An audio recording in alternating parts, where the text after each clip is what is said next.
right, here we go. Question number 7 from our Precalculus, homework number 3. In MyLab Math, we have another exponential equation to solve. And just like in the previous example, we're going to demonstrate the method of common bases. So what I notice is both sides are exponentials. They both have an exponent piece.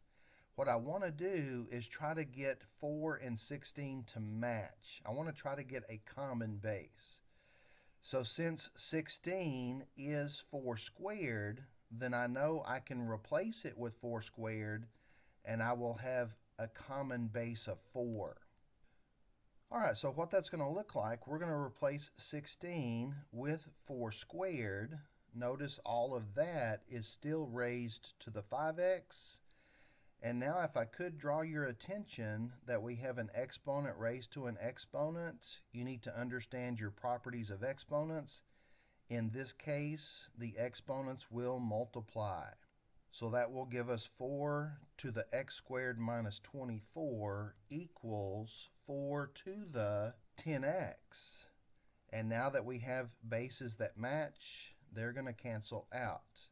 And that's going to leave me with x squared minus 24 equals 10x. So notice that my exponential equation has now turned into a quadratic equation.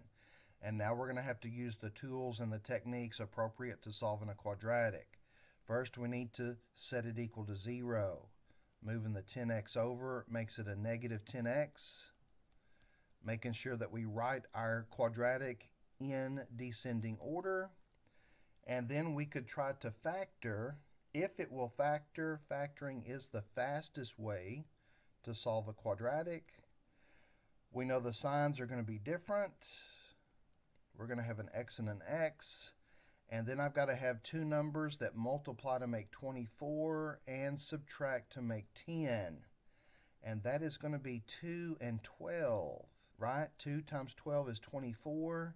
And if you check my signage, 2 minus 12 does make minus 10. So the 12 did have to go with the minus sign. And now that we have it factored, we can set each factor equal to 0 and solve. Moving the 2 and the 12 over, that's going to give us answers of negative 2 and 12. And you need to check those in the original to make sure they work. I'm fairly confident that they're both going to work, so I'm going to go ahead and input both of them. And we're done. If you have any questions or comments, feel free to leave those in the comment section below, or you can text me. And thanks for watching.